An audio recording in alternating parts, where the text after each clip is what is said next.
Hello and welcome back to Stories Across Borders. Here we discuss stories told across all kinds of different mediums books, movies, games, you name it. The only rule is, of course, that we can't discuss anything that doesn't directly pertain to how those stories are told. That means special effects, animation, mechanics, and the like are all out unless they are directly in service to how a narrative is communicated. My name is Daniel Radford, author, the bestest buddy ever, and also your host. And today we are welcoming back my buddy, voice actor and narrator John Kernan. This is usually the part where he interrupts and says hello, but apparently he's not doing that today. I'm just very tired. It's Uh, fine. I'm good at interrupting. I'll do it even better when I'm tired and at more awkward times. Great. As we take a break from last cycle's darkness and gloominess, we'll be diving into the warm and fuzzy theme of friendship. So isn't that nice? I like friendship. Almost as much as we like sleep. Both of us woke ourselves up to record this today. Expect a high energy podcast episode. We'll just fuel ourselves with the power of friendship. Who needs sleep? I don't know, I really like sleep. I also really like sleep. Nonetheless, we have a job to do, so let's dive right into it. The bonds between characters, why are they so important, and how can friendship be used as a tool in telling a story? Honestly, I think first and foremost, something we've touched upon a lot in previous episodes, just because of how important it is to storytelling in general, is that making characters care about each other gives us a reason to care about characters. Yeah.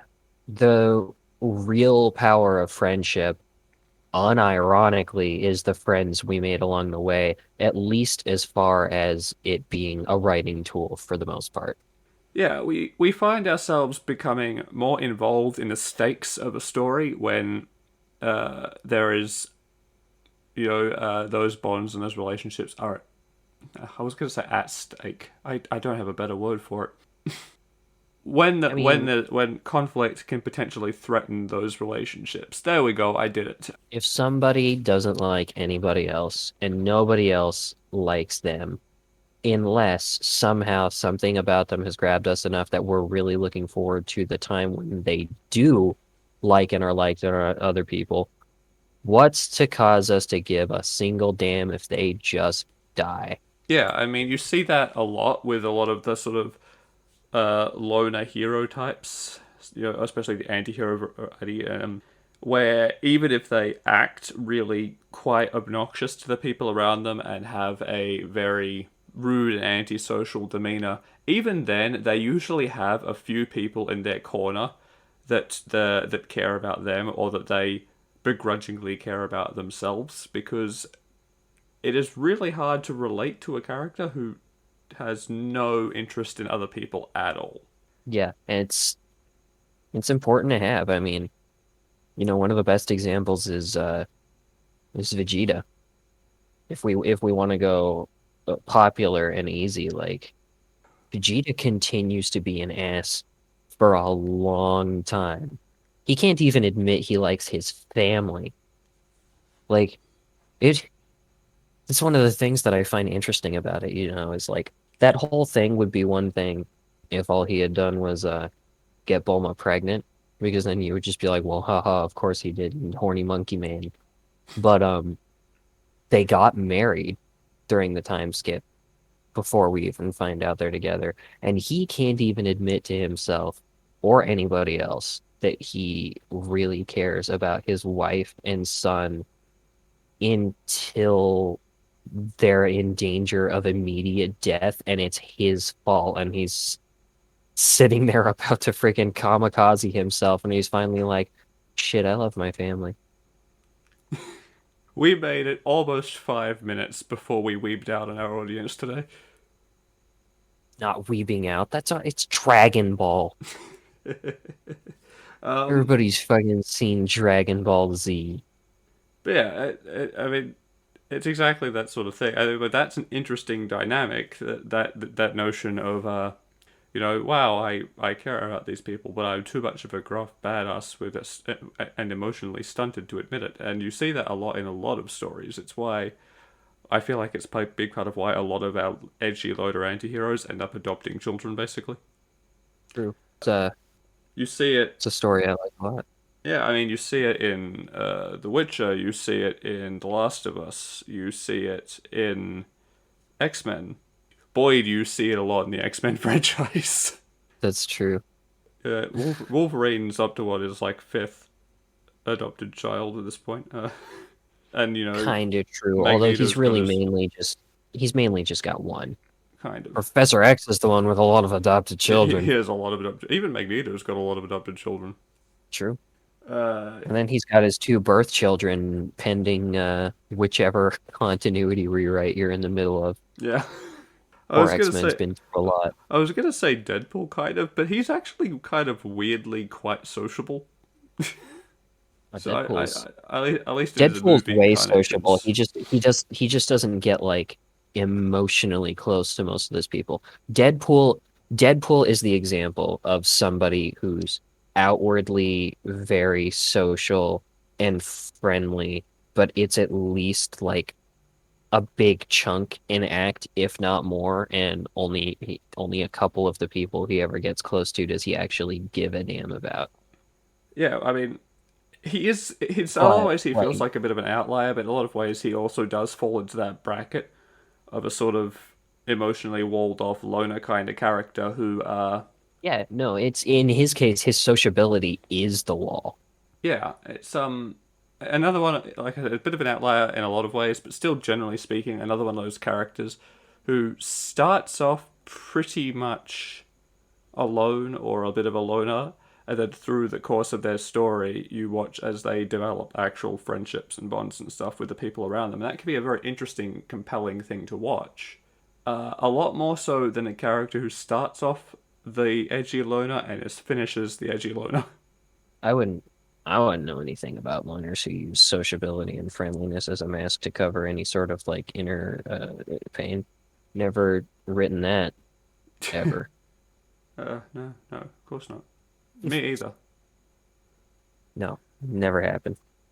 But it's always a fun thing to deal with. One of the most fun things about like the concept of friendship is magic is you really can, and people really have used every possible interpretation and level of literal or figurativeness you could possibly expect from that sentence.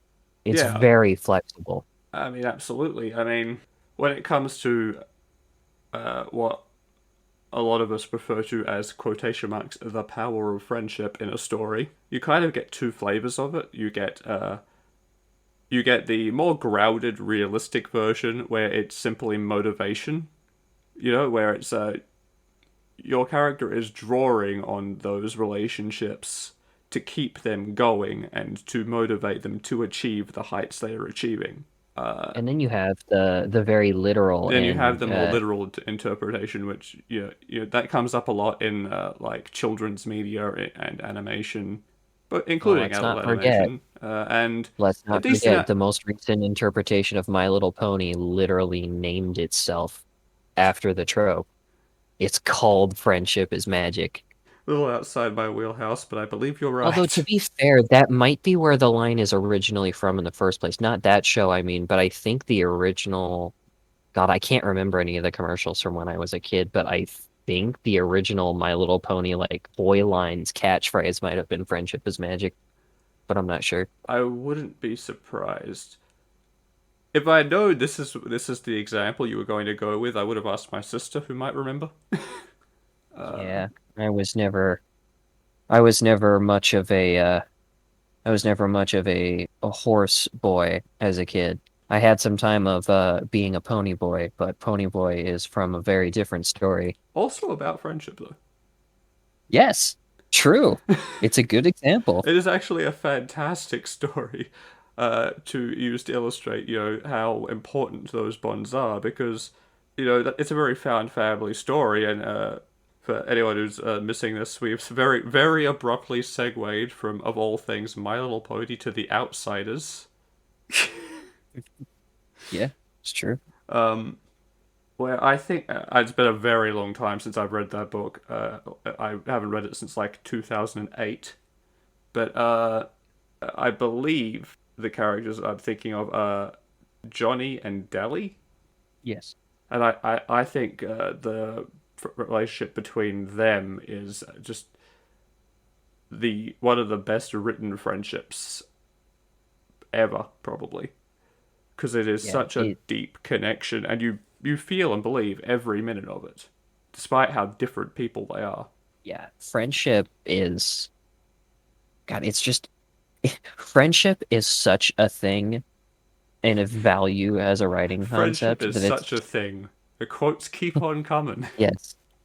It's this might be a weird way to look at it, but one of the things I regularly see is like friendship is so powerful and how much it matters to audiences and to a point to a story being good that one of the things that friendship can be rivaled with is romance in that only like one of the things I see people complain about a lot and get tired of in stories is you see two characters get really close and either it immediately starts getting having romantic undertones or if not then the audience then a bunch of people in the audience do it themselves and are like oh these two get along so well they gotta bang and then you've got the other people being like, why can't anybody just be really good friends? Why does everybody past a certain level of friendship have to be either horny or in love? That is so true. I don't get crazy annoyed by it. I used to. I've gotten a lot more used to it now, where people's shipping fantasies don't bother me nearly as much. But it definitely is a pet peeve for a lot of people. I definitely understand why, because it's so easy as well to slip from a really well written friendship to a really poorly written romance. Yeah, absolutely. Because a And lot like, of the, I feel like a lot of the time in writing, a budding friendship or a decent friendship is just treated as shorthand for the lead up into a relationship. Also, that's not entirely wrong to say that a strong friendship can develop into a romantic relationship because we've all been there. But absolutely. But yeah, but it doesn't have to. It does, there's a different vibe to it. There has to be at least hints, preferably. Honestly, preferably completely explicitly stated things that actually create that line of story. You can't just go, okay, these guys have been best friends. That means they're automatically in love with each other now, because that's just not how it works. yeah, it's really not. Obviously, because of heteronormative culture, that's a more common problem with men and women than anything else in stories.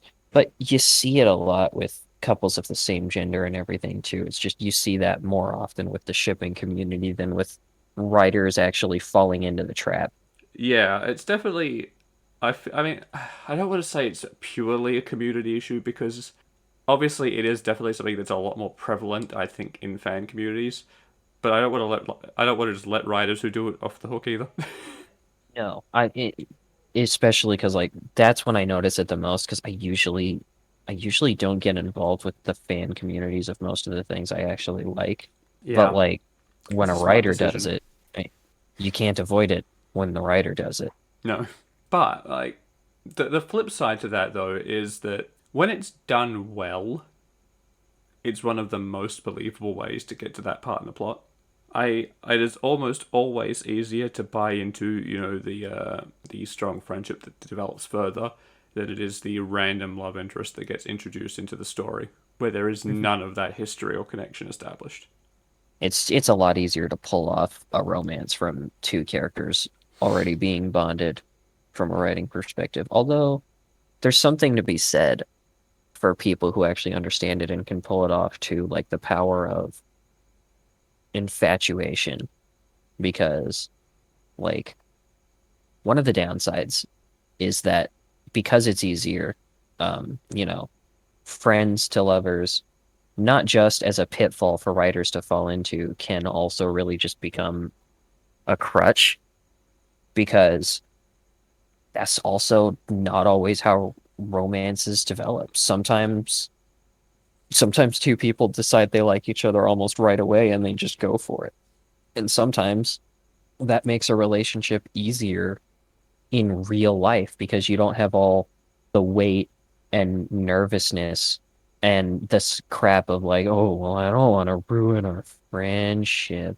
True, which I mean, in writing that does carry the benefit of potential drama and shifting dynamics, which is always interesting for a story. But definitely, I can see the point where if you don't want to do that and play through all that, it definitely could make sense to bring the extra person in from outside. So yeah, don't intend to shit on any writers who do take that route. It's just something to bear in mind, I suppose, is that if you're going to go right for it, you need to make sure you still need to have a foundation to build it upon. But I feel like we're segueing a little too much into romantic relationships, where that could be an entire different cycle, and probably Perhaps. will be, as these things tend to go. True.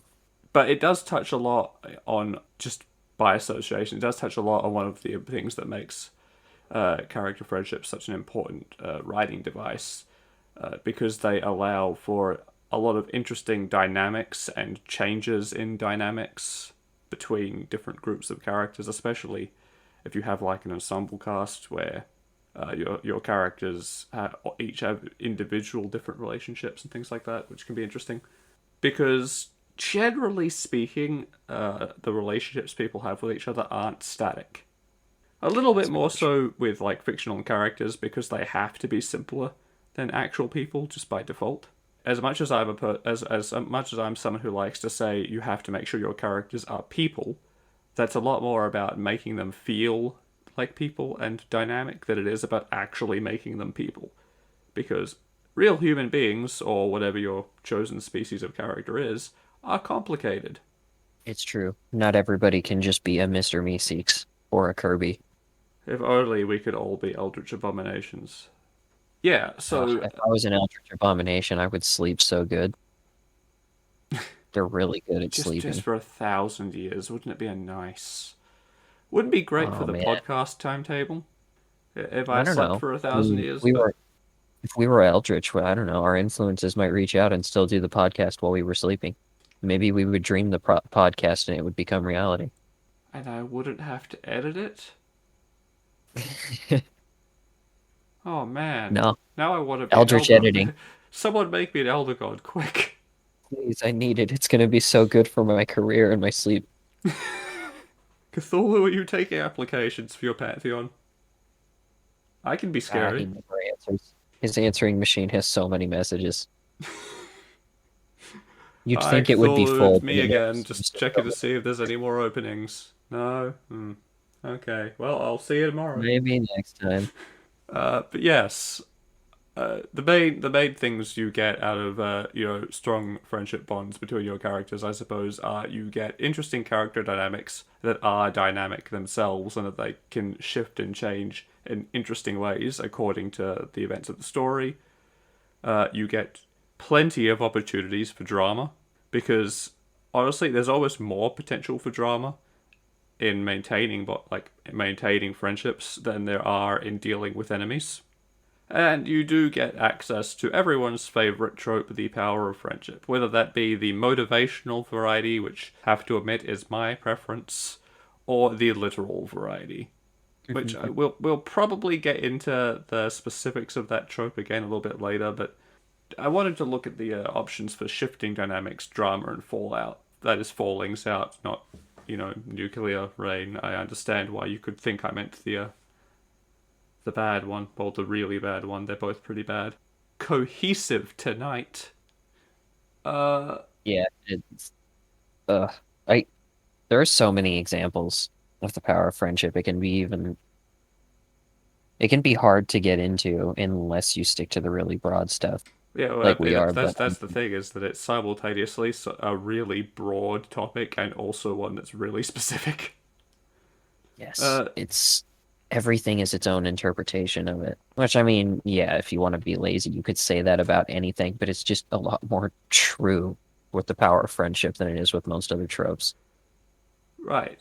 So let's take a look at group dynamics then, and the dynamic friendship dynamics between characters, and then we can maybe segue from that to what happens when those relationships either break down or experience some turbulence. Because I've said this before, character drama is always going to be more interesting than plot drama.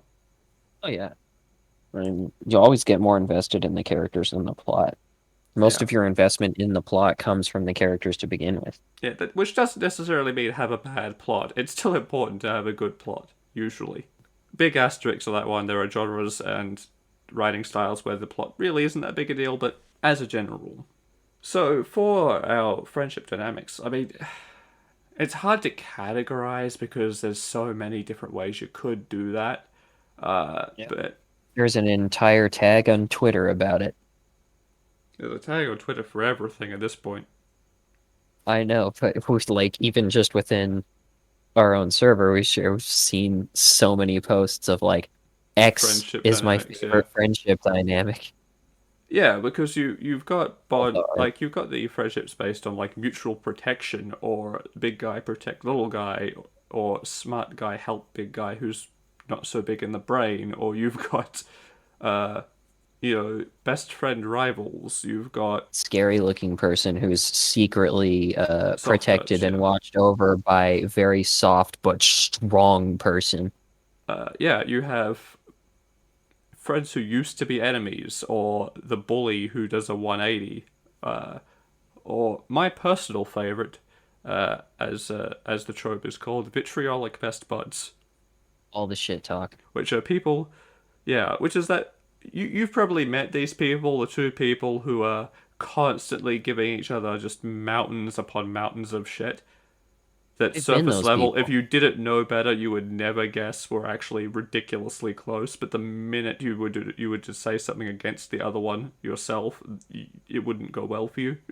Yeah, Maybe it's just absolutely. because that describes most of my friendships. But I'm big fan of that trope. Me too. It's It's a it, good one. I mean, it's interesting because again, that was just a bunch of very very tropey examples that we had, like shorthand. Another good one is people who start strangers and are then bonded by circumstance. That one comes up a lot in like fantasy media. That's always a fun one. That's one that it's one that Danganronpa actually does pretty well, and the only reason it doesn't explore it more is because people die. I mean, But a death in a friendship is also a good way to change up a dynamic. I was gonna go with the Fellowship of the Ring as a good example since I went from fantasy. Fellowship of the Ring is a pretty good example. It would be a better example if the characters didn't spend so much time separate. If most of the characters, I should say, didn't spend so much time separated into groups of the people who already knew each other. Uh Except for, of course, three very special members of the Fellowship: the human, the dwarf, and the elf. yeah. I mean, they do split into all their own subgroups eventually, but even then, those subgroups have their own friendship dynamics that are really cool and they're quite interesting because you've got. Bear in mind, it's been a very long time since I've attempted to even look at Tolkien's writing because I don't like the way he writes as much as I love the stories he creates. Or created, I suppose he's dead. You don't know. He could still be creating things. Maybe he became an elder god for his career. He could be sleeping and dreaming right now. Uh, just that's just how the next world is born. Tolkien's on it. But you I could get. believe it easily. If there's anybody who would probably just still dream about their work while asleep, it's him. But the reason I go to the Fellowship, right, is because there's so many of those different dynamics all interplaying all at once. Because you've got the hobbits who have known each other forever and grown up together, they're basically family. And they get introduced into a dynamic which includes a set of vitriolic best buds in the form of Legolas and Gimli, who we see start off as basically strangers, and then over the course of the story become just as close as can be because of their shared experiences and their They not only start off as strangers, they start off as strangers with explicit racial and societal tension built in. exactly, yeah. Elves and dwarves don't get along. That's one of the things that makes them so cool is we get to see them go from that place to a place of mutual understanding and connection to the point that they would both readily die for each other by the end of the story. Yeah. And It's even though I think it's, let's see, if I remember right, even though it's something he says to Aragorn, not Legolas, it does has me thinking one of my favorite like examples of our friendship in Lord of the Rings is actually like Gimli being so embarrassed because he hates feeding into the dwarf tropes, like being small, but like when it's like, you're going to have to toss me. yeah, And you can feel the pain and embarrassment of him saying that out loud. but it says a lot, right? Because that's also it's a throwback to the mines where he nearly died because of his refusal to admit to those shortcomings. Huh? Yeah, it's him literally it's him being open and vulnerable to somebody he's start to trust and become comfortable around, which is very much the essence of friendship. Yeah, exactly. It's for whatever criticisms I have had of Tolkien's writing in the past, the man he came up with some really good characters. I know that the movie versions characters are a little bit different, but same thing They applies. are. For one thing, I mean, I think Aragorn is probably the character out of the main cast who's the most different between the books and the movies. Because I mean, in the books, him being a ranger is treated like much more of a big deal. He's not quite a social outcast, but he's a dude who is used to living alone and taking care of himself and being a survivalist first and not really worrying about very much else to the point where like it's supposed to be a big deal when we're like, oh my God, he's actually like the heir to the legacy. Whereas he feels kingly right away in the movies, Yeah, and he has some. like immediately. He kind of does, but I do see that like there's still the vibes of the ranger in there. Oh yeah, absolutely. But you know, the books first present him as this like gruff, mysterious man who won't even bring his hood down and is being like extremely blunt and brusque with the hobbits and is just there to like do his thing and get it out of the way. And then in the movie, it's immediately like, oh, holy crap, wow, look at this handsome beard man come to save the day. He's even helping the little people. He is a lot more personable, yeah. But he's interesting because he brings some interesting dynamics to that whole group Yes, he very because much does. he's not super close with any of the other characters really, I feel like. But at the same time, he sort of commands respect from everyone who isn't Boromir. And even then, there's kind of a secret respect there. It's one of the things I like about it too, is even though he's the one who's secretly going to become a king and all that, he doesn't lead the fellowship. The fellowship, I think that's part of why they will always be the fellowship and why fellowship is such a perfect word for them. They don't have a leader. The closest thing they had to a leader is Gandalf, and even he's not really the leader. He's like he's a mentor maybe. Guide at most. Yeah, mentor or a guide maybe. Aragorn quite specifically has a thing about not being a leader. Yep. And it's like, who does that leave you with? Frodo? Just because he has the ring? He's not a leader. He's the guy with the MacGuffin. Yeah, Frodo's And even then, well, Frodo's like not a leader. In honestly, fact, for a I feel chunk like of I the should correct story, he's myself more there of a because follower than anyone else. the ring isn't really a true MacGuffin. So I'm just going to correct myself there. We can talk about that some other time. You could still call it a MacGuffin. You could just also say it's much more than a MacGuffin. But yeah, it makes me wonder that if that's why part of why the group reads so well as a group who grow to become such like close friends over the course of their adventure. If it's because they don't have an explicit leader. Yeah. And like that's honestly probably one of the strongest parts of Tolkien's writing. Maybe really the strongest part if you just don't compare it directly to how good he is at world building, is actually like the journey, because there are a lot of people who say it's the journey, not the destination. But there are very few people who can actually pull that off without being in like a serialized thing. There are very few people who can pull it off while just telling a story that actually fits into a book. but Tolkien gives real attention and care to the journey part of the journey, and that's part of what makes the fellowship of the fellowship feel real, and why even the characters who don't interact that much later after they all get separated still feel like they can all be friends and all be close to each other because we really are given the right amount of context to see that they spent a really long time just walking from place to place together. Absolutely. And it does help that, again, they are split into individual friendship dynamics. And then sometimes those dynamics cross over a bit more too. Yeah.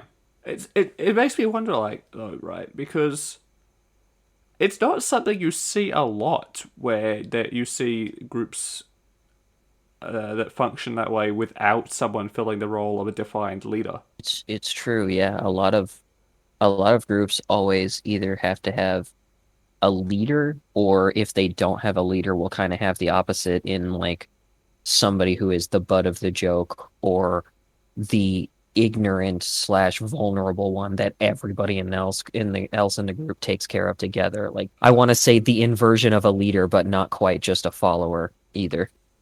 Because, like, I'm thinking about it, right? And generally speaking, most stories, or a lot of stories with that sort of ensemble kind of cast, usually they fall into something, either the five-man band setup or something resembling it, where you have your big guy character, your tough, strong person, you have your smart person, you have your sort of emotional center of the group, and then you have your leader and your lancer, who is just a foil for the leader. But Or if you don't have a proper lancer, you'll just have an edge lord. yeah, well, that's just a badly written lancer a lot of the time. Uh, Spoilers: your lancer doesn't have to be edgy. You can make your hero No. edgy and have your lancer be the friendly guy. Some of my favorite lancers are that. Yeah, lancers specifically are only defined by the fact that they are a foil to the leader, which is in and of itself an interesting thing because it kind of necessitates that these groups have a leader. I'm trying to True. think off the top of my head, right, where in like modern media of any kind, where I can pick some dynamics that don't have an explicit leader or even an implicit one, and there's not a lot. And I feel like we're missing out on having more groups that are defined solely by their bonds with each other, by I making sure think we have part to of the have a reason for most that is, protagonisty protagonist. yeah, I think that's a big part of the reason, right? Is technically your protagonist doesn't have to be the leader of the group they're in, but it's so much easier to write it that way, and it's so much more common. Like a lot of groups a lot of groups can sometimes fall into having leaders. And if you are going to be putting way more attention and screen time and importance on one character than the others, i.e., the protagonist, it's all too tempting for them to also be the natural leader of their group for one reason or another. I mean, a lot of the time that's just At how a the group very dynamic least, forms. or at the very least, the emotional center point of the group. But in a lot of stories, they're the same thing. If somebody's not a natural leader who leads through respect and just being a leader, the emotional center point can very easily become the leader because the group like centers around and like relies on them to function. Yeah, absolutely, and it's nothing wrong with that dynamic. It makes for an No, interesting. it's just There's a it's reason it just very, very persists. common. You know, it's common for a reason. It generally works. It gives you a lot of options for interplay between characters. It just makes me. It's interesting to think about that we don't have many groups in stories anymore where they are not defined by the roles they fill, as opposed to just how they get along. Yeah, we need Interestingly, more I fellowships. think, yeah, I would love to see more stories where it's less. This is your leader character, and this is this guy's role. You know, they can have set roles in a group potentially, but it would be interesting to see more interplay between characters who have both technical and functional equal standing. I think a good example of that, actually, of a story like that from like modern media, now that I think about it, would be Netflix Castlevania. Oh, Netflix Castlevania does it so well. It can be harder to notice that it fits into this simply because it's only three people, but they're still a group. They are, and it's interesting because you would expect going into it, right, that Trevor would be the group's leader because he's the Belmont. You'd be like, aha, Trevor is the leader and Alucard is the Lancer. Yeah. Or failing that, maybe we'll subvert it. Maybe Alucard's the leader and Trevor's the Lancer. And it's like, no, I mean, just they're based on the just fact that just based on the fact that if you know even the tiniest bit about Castlevania and his surname is Belmont, you'd go, ah, he's the boss. In reality, you have, there's a reason the line in that show exists. Ah, you must be the Belmont. yeah, exactly. But the way the group actually plays out is that they're all equals Yeah. and they function more on the kind of more based on the relationships they have with each other and their shared goal, their shared duty, than they do any sort of formalized structure to how they work. If anything, they are all just lancers to each other as opposed to having a true leader follower kind of situation. Yeah, Because and part of why that's pulled off so well too is the development of that dynamic is entirely implicit. We're never told that. We're never told that they don't have a leader or that they're growing to like trust each other or that like the group dynamic is built completely off of mutuality. We just see it. It's one of the best examples I've ever seen of show don't tell. yeah, I mean, because they're brought together by their they have a shared goal. They have to kill Dracula, and eventually some other people. Yeah, and at first, Trevor and Alucard are not figuratively, but literally like moments away from fighting to the death.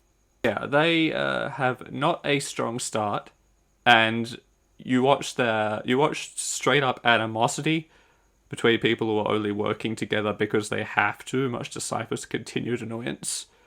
Uh, to two people who, I mean, if anyone fits the vitriolic best buds trope, It's the two of them. Yeah. because you And the get funny thing is, even before they start to be friendly, that aspect of it starts to develop like within minutes. Like they've only been talking for a couple minutes and only just decided not to kill each other. When Sypha has to walk away, it's like, okay, you two don't kill each other while I'm gone.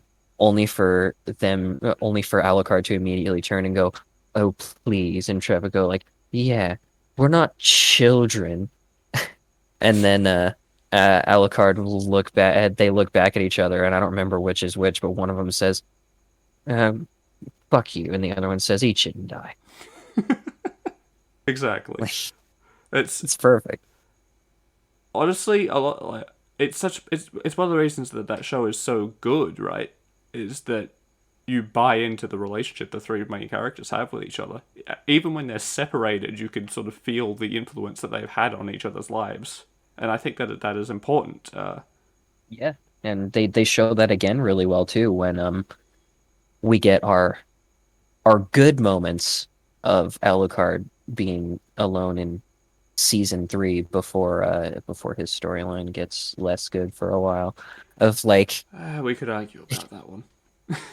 not even that long after not even that long after they're gone that he's just He feels their looking absence. off into space and feels that they're gone immediately and it it hits him out of nowhere because it did not occur to him that he would be lonely until after they were gone.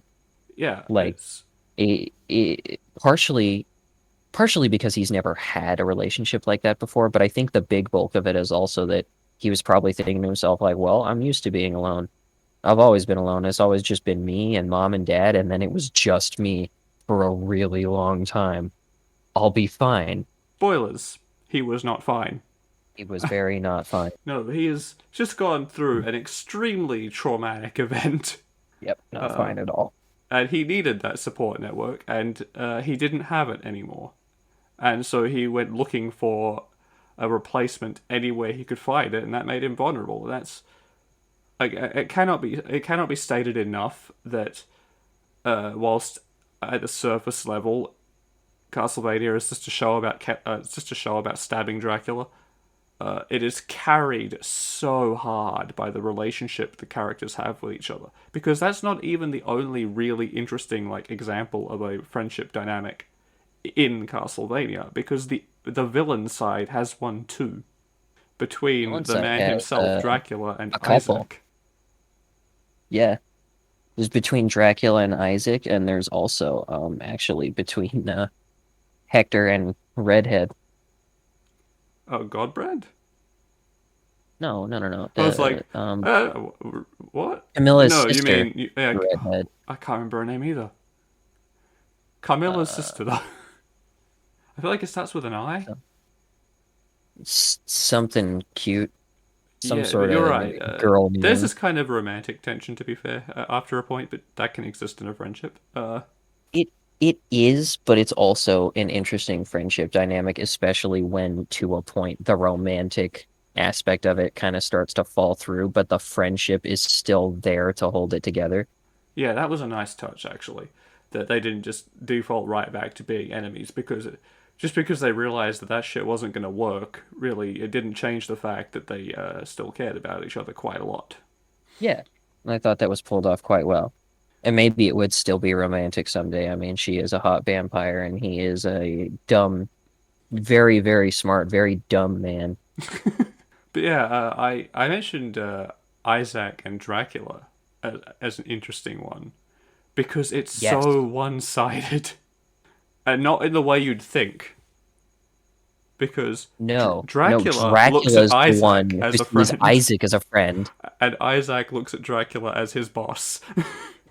Not just a boss, he practically worships him. Yeah, Like he's it's not a he's the most healthy dynamic. loyal he's the most loyal of Dracula's servants, but in a way, he's kind of being a bad servant by doing that because not only is it what Dracula needed, Dracula, that's one of the things I think they pull off really well in the story, is when they show us that little flashback, Dracula explicitly asks Isaac to be his friend, not his servant. He asks him, "Are you still my friend?" And he answers yes, but then he acts like a zealous, leal servant instead of a friend. Yeah, that's one of the things that makes it so interesting is that that's what Dracula really needed wasn't the perfect servants. He needed a bud. Yeah, He he he was needed something, traumatized, anything to hold broken, on and to. grieving, and because of who he is, there was no one he could reach out to. And that's one of the things that makes Yeah. him such a good villain is that he's not even pure evil as such, as he's just so tired.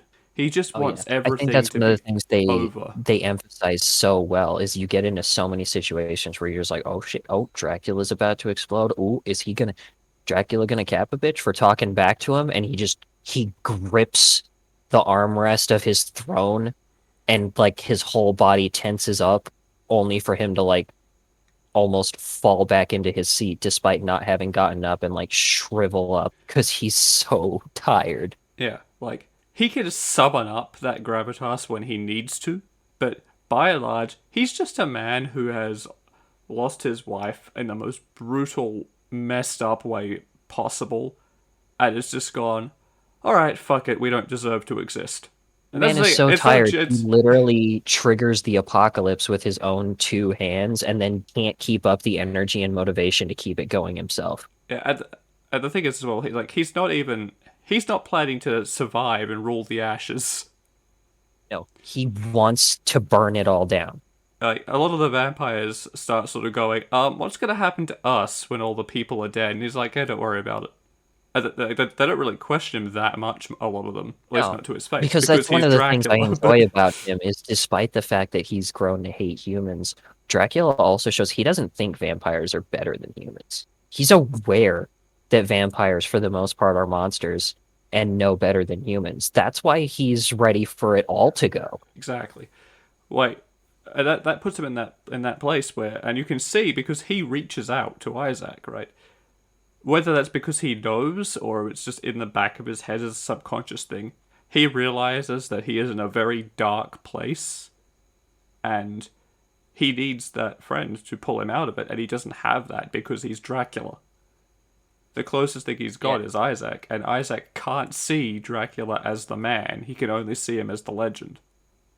In fact, if I remember right, I think I never thought about this before. It might have been a direct parallel to explicitly counter what I mentioned earlier, but I think Isaac also has a specific line where he says Dracula either doesn't have or doesn't need friends at some point. Maybe it's been a while since I've watched Castlevania, I don't so remember. I think that's a line, something along the lines of like he doesn't need friends, he needs loyalty or something like that. And it's just like, it's damn, just so man, wrong. talk about missing the point. He Honestly, explicitly asked you to be his friend. and if he had had that, honestly, the apocalypse would have been over in a good way a lot sooner. Yeah. I think that's just Castlevania. Like it's just full of such interesting character bonds and dynamics, and that is really what carries the show. And I think that's true for a lot of stories. We've said it several times. We've said it once, twice already this episode. It does not matter how good your plot is if no one cares about your characters. And no one's going to care about your characters unless they have something that they care about or people that care about them. Because if no one in universe is interested in your character, why are you going to be? And I don't mean you Yeah. can't write loner characters or edgy characters because those that you can do so and make them very compelling. But there's got to be some reason for them to interact with other people in a capacity beyond Have shooting to them in the head, they have to have someone they care about, and or somebody's got to care something at about least. them. Yeah, there has to be Guys, motivation. you can't. It is almost impossible to care about somebody who doesn't care about anything, both in real life and in a story. It's just Truer you words have you can't be you invested in yeah. something with no investment. You could not have said truer words. And that does circle us back around to what we talked about earlier, the two flavors of the power of friendship Yeah. as a trope. Specifically the kind that frankly I find a lot more interesting, where it manifests mostly just as motivation, a reason to keep going, push your limits, fight against the odds, and succeed. That kind, Yeah. because that's very compelling. A lot more compelling than, I mean, you know. Thankfully, it's fairly easy to boil down too. It's like the two ends of the coin are figurative and literal. Not that there's anything wrong with doing the, like, Saturday morning cartoon literal power of friendship power up. Especially if you can come up with like a believable reason why it is that way instead of Yeah. just simply I mean, they win again, because friendship. I mean, it's more of a children's media thing. It does kind of show up a little bit to varying degrees in more adult media, but it's definitely more of a children's media thing, and that's fine because kids. I mean, I feel like people definitely underestimate kids' capacity for like understanding the complexities and that sort of thing. But I think it's fine because it's just a literal manifestation of why these bonds are important. It's not a bad thing. It's just that it's something that you do kind of tend to outgrow a little bit as you get older. It becomes generally feels a bit cheesy. It's the perfect like stepping stone in a lot of ways to get into the more literal the less literal, this is my motivation, this is why I do what I do, and that is can be so compelling. The idea of someone, who will burn down the worldview if they have to is immediately compelling. Not always healthy, but compelling. It's something stories don't always need to be healthy, but they do need to be compelling. And that is why at the core of so many stories you end up with these people who are like, yeah, okay, I'm gonna fight the villain, but I'm not doing it for I'm not doing it to save the world. I'm doing it because you asked, basically.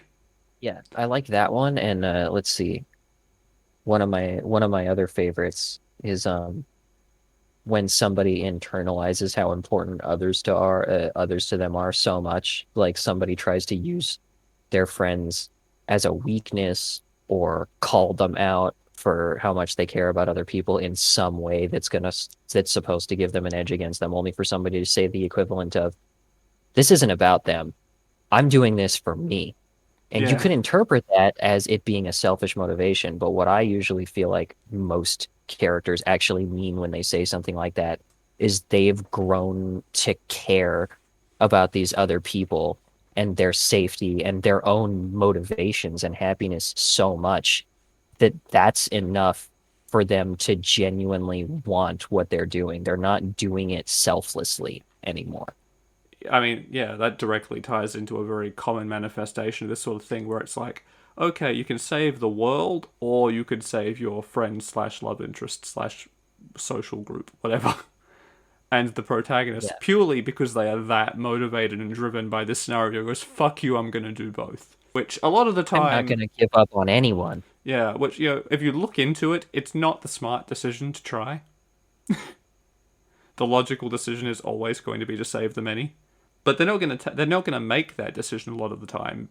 What they're going to do is they will break their back, die if they have to. But they will achieve both because that Yeah, is just it's how it's almost motivated a and little driven they bit are. of it's almost a little bit of the Spider-Man vibe actually too when people are always like it's one of the things that comes up in a lot of Spider-Man stories is a moment where he's going to divert himself to help somebody or to save somebody's life, either who he does not have time to save or who perhaps was an enemy and nobody thinks he should save, only for him to be something like say something along the lines of like, how's all that other big stuff supposed to matter if you can't help somebody who's right in front of you? How can you feel like you've done your best and like you've really tried to make the world a better place if you're willing to or if you watch somebody die for it? Yeah, I mean that's like comic book characters can get surprisingly deep because it's an interesting question you have to ask yourself. Then it's like, does it matter if I can't save this one person who's important to me? And it's like logically, big picture, yes, yes, But it's still much philosophically, more it's a important it's to a save the great many. statement. How can you save the world if you can't save one person? Yeah, one of my favorite examples of that like sort of theme and question comes from another superhero story. Well, hero story, bit of a stretch, but because a lot of the time the focus is on Burn. villains. It's called Worm. We've talked about it a little bit. Ooh, I never saw that coming. I am Uh, so shocked. I just finished reading the sequel. It's very, very good. But yeah, it's a web serial, completely free. Go read it. It's really good. By a guy who calls himself Wildbow Online. I think his actual name is John McCrae. Comes up a couple times, in like his bio pages and stuff. But basically, there is the sort of protagonist character of that series of that story. She is very big picture in how she looks at things. She wants to improve things on a grander scale. Is ultimately what drives her in a lot of ways. And at one point, one of her teammates kind of calls her out on this, and he sort of says, in what I feel like is one of the most defining moments for him, is he sort of says, "You can't save everybody. Every minute we are alive, basically, we are picking and choosing who matters to us and who doesn't, and we're prioritizing. That is just how people are.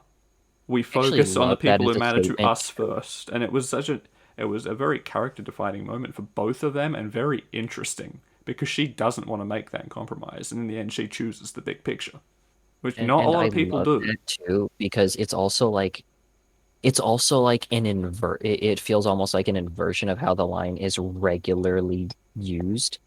Because a lot of times when people say it's like you can't save everybody, it's almost a way of telling somebody to like either not feel bad about failing to save somebody or to give up on trying to save everybody. But that almost feels more like him saying like you can't just try to be emotionless and logical about it because Uh, it's not really how it there works is at a the end lot of the of day. that sort of give up undertone in there, but There's a little bit of it it, comes but from a very caring place where he's basically saying, if you keep trying to do this, and he's not the only one who points it out, to be fair, but he's the one who says it the most explicitly, is he basically says, if you keep trying to do this and save everyone, all the things that are close to you personally are going to fall apart and you're going to destroy yourself.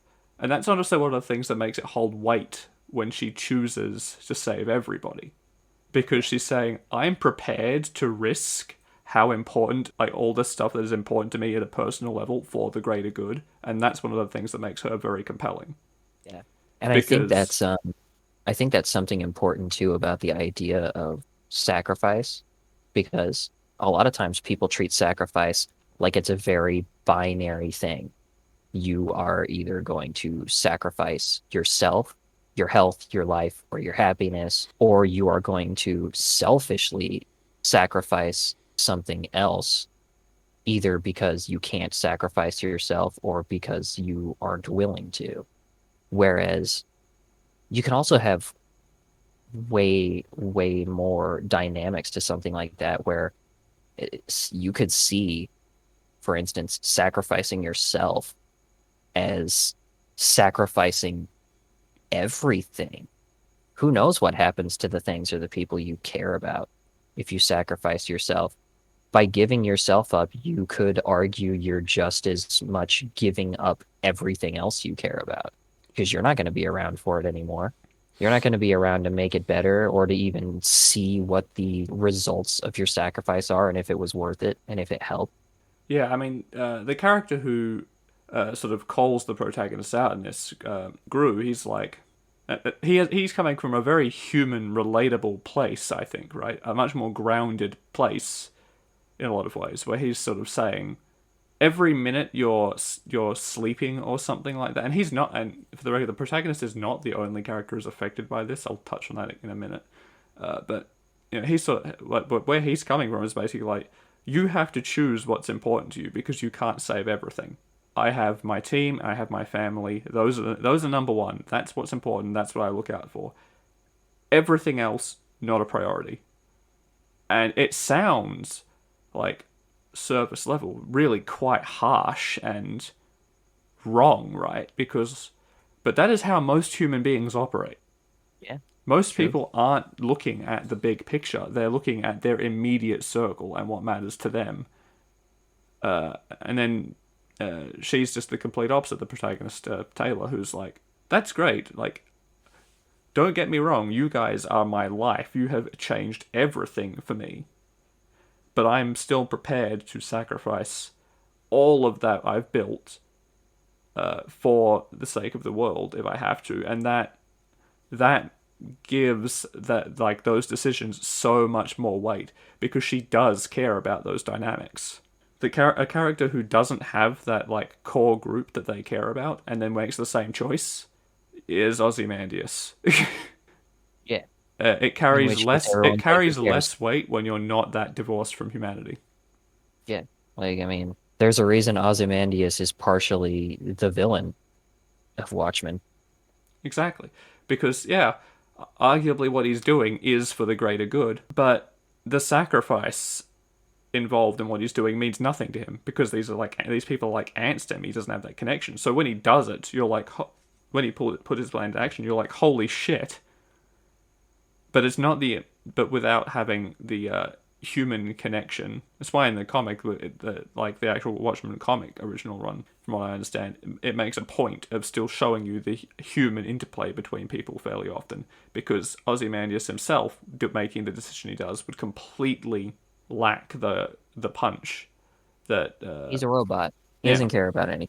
But that's just another reason why character like those character dynamics, characters with actual friendships and relationships matter because even if they're grumpy loners who aren't necessarily happy about feeling things for people, uh, they You need make to me feel have like this.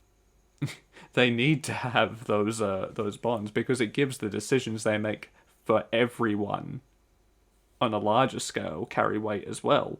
Same story has another character who is dealing with a very similar thing where her ability makes her a perfect healer. She is a biokinetic of the highest caliber, right? It can make all your illnesses, injuries, diseases go away at a touch. She can de-age you if she wants to.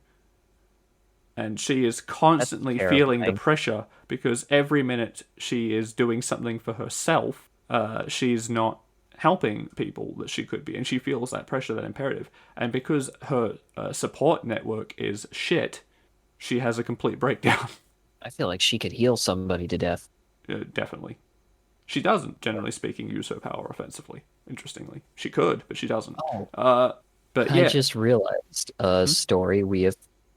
I mean, we've mentioned it before, so it doesn't necessarily have to bear mentioning now. Go ahead and finish your thing. I just realized a story where the power of friendship's very relevant that I failed to bring up before now. Yeah, I was just closing off, I suppose, and say that's one of the things that again highlights the importance of having those. It's a very Dracula situation almost, where she just falls apart because what that character needs is a support network, and in the end, she doesn't have that, and humanity pays as a result. Nobody's supporting the support class. Exactly, Supports need support sometimes. that they do. But I mean, It's I was just thinking maybe it's because we talked about it so much in a previous episode or two. But I forgot to mention another really good story I really like where the power of friendship in both the figurative and literal senses is a very big deal is ReZero. hmm. Like it's it's one of the big things that keeps Subaru coming back and not only almost literally allows him to keep using Return by Death, but also actually like continue on and not just mentally break and give up on everything is Yeah, it's interesting. I don't know if I would call that literal, but it definitely is big on the motivation side, to the point that but it there is a almost certain amount shifts to literal.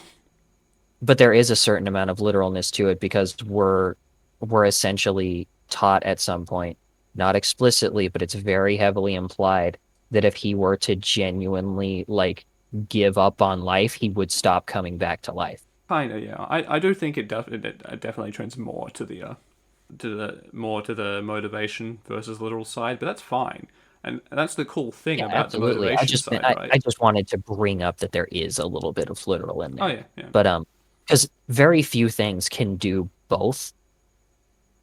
But yeah, no, I like it because it's like it's it's what keep him starting to care about people is what keeps him from it keeps him coming back. It's what keeps him from giving up as he becomes more and more traumatized because, you know, in like unless you're Deadpool and cancer is constantly eating your brain, so sanity is a far, far gone conclusion from your life to begin with.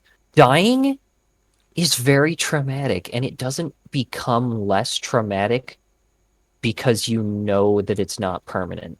See, And hmm, no, go on.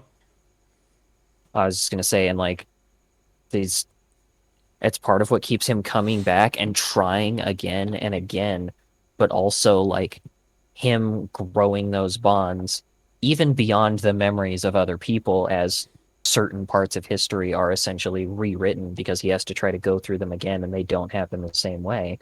Um, like are also what keep people coming back to him and supporting him through the different loops and everything because he him caring about those people so much kind of allows him to bond with them better and get more people, not only get them to care about him more, but get people who you wouldn't have expected to care about somebody like him to start to care.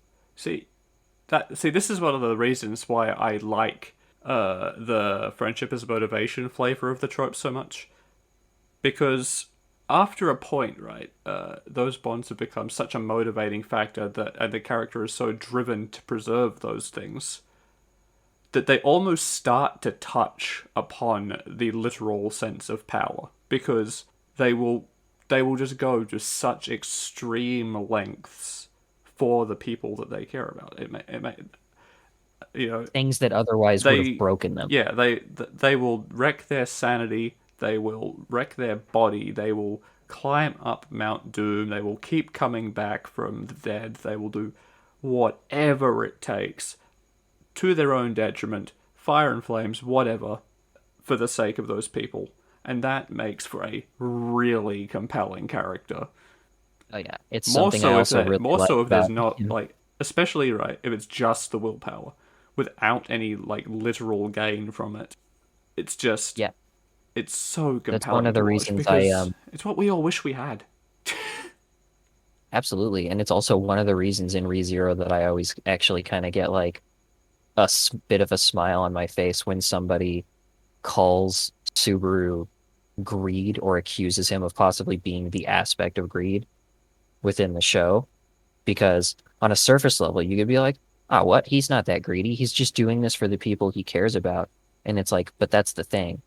He cares about the people to the point where they are the thing that matters to him the most. He is essentially doing all this to hold on to the things that he wants above all else, no matter what he has to give up to do it. It just so happens that those things are people. Yeah, and at no point is he motivated by saving the world. Nope, He is not even a little bit. he is motivated by his own self-preservation ish to an extent at first, and later on motivated specifically by the well-being and success of the people he meets that matter to him. Yeah, we see that from the very first episode, right? Like, I mean, even that first flash forward we get is him saying, I'm going to save you. Yeah, He very, very quickly, like, it's as soon as he finds something to care about. Emilia gives him that little spark of something to hold on to and something to care about. And he holds on to that with all his might, eventually to his own and her detriment, which becomes a very explicit and important story point, which I like because it's something not a lot of stories are willing to touch on or that they just keep very in the background. It's something that might happen because you're too obsessed with or you put somebody on too much of a pedestal, you might hurt them. But ReZero shows it to us. They're like, yeah, no, this is what happens when you care too much about somebody, but also that care is too selfish and isn't enough about what would actually make them happy. yeah. I mean, if I were to backtrack a little bit, sort of, Yeah. because there is a character in Ward, the sequel to Worm, who that's their entire shtick as well. Little kid who has some sort of like actual disorder, I believe. It's never actually explicitly stated, but her whole thing is basically she gets really attached to people. Like really, really attached, dangerously attached to people. Oh And no. that ends up causing them problems and driving them away. And for a long time she really like for a while she wasn't more coming like more prior to the actual start of the story, to be fair, all of this, but for a while she was incapable of seeing why that was a problem. And then when she realizes that oh, this is unhealthy, and becomes aware of it, she still has to struggle against it. It doesn't go away, but because she's aware that she is the problem and why these relationships keep falling through, ruins this kid basically. And yeah, it's really interesting seeing someone whose whole problem is they care about specific individuals too much, to the point that it's dangerous to them and to others. Especially when you factor in that this kid is effectively a child superhero whose whole power is surveillance. Her whole shtick, her whole like power thing is she makes cameras. I can't I can't see how that could possibly go wrong when mixed with obsession. Yeah, so you have a character who's already like walking a very thin line as far as their mental health and their sanity, who becomes dangerously attached to people to the point that it can drive them away. All Who too can, easy to who, stalk them. yeah, who also has all the means to stalk them, to blackmail them, to alter their lives, basically. Because when I say cameras, I don't just mean point and click. I'm talking drones, I'm talking holograms, I'm talking cameras that can peer through the fabric of space time. They can Yeah, make it better. yeah, so. And she is perpetually struggling with this. It makes for a very interesting thing. Very almost like almost like what you were saying with Subaru, but the dark inverse, where it is sometimes to people's benefits, but usually it's a dangerous situation. I saw a thing someone shared with me recently where it was like, there's all these horrible, dangerous characters with deadly abilities and things in these stories, but somehow the scariest character is the 11-year-old kid who is just sitting on a fine line between being okay and having an emotional breakdown every minute of every day. It's fine. Everything's fine. But yes, so we'll get into some more specific examples next time. For now, I believe, looking at the recording time, we've been going for We've gone a little over. A little bit over our usual, yeah. Uh, I do think yeah, we should probably wrap it up there. Some cliff notes, I suppose, real quick. Characters who care about each other are compelling. Friendship dynamics are interesting, and shaking up and playing around with those dynamics is a great source of drama and stakes and motivation. And And just the reason you will never get away from it in stories is because it is an inherent aspect of humanity. yeah, exactly. And it doesn't matter how brooding or edgy your loner character is.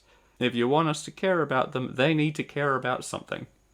Nobody And cares about anybody who cares about nothing.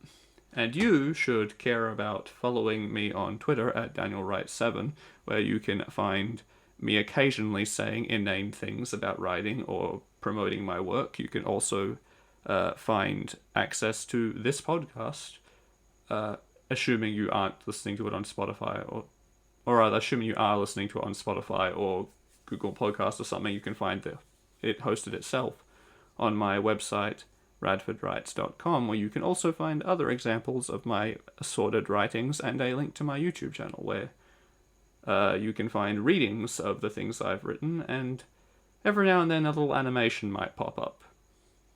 I love writing and inane comments about writing. Yeah, keep an ear out, and you will likely hear John here fairly frequently, even outside of the podcasts, as he lends his vocal talents to assorted narrations and things for me. Just you guys wait until I'm less broke and I get a real mic again. I can't wait. Okay, now people are gonna blame me for not paying you enough. What? No, So, I have a job that doesn't pay me enough. Thank you very much. so before they can get the pitchforks and all that, we're gonna call it. We will see you next time for a more specific example to fit our theme. No idea what Bye, that's gonna angry be, but I villagers. guarantee it'll be interesting. See ya. I hope so.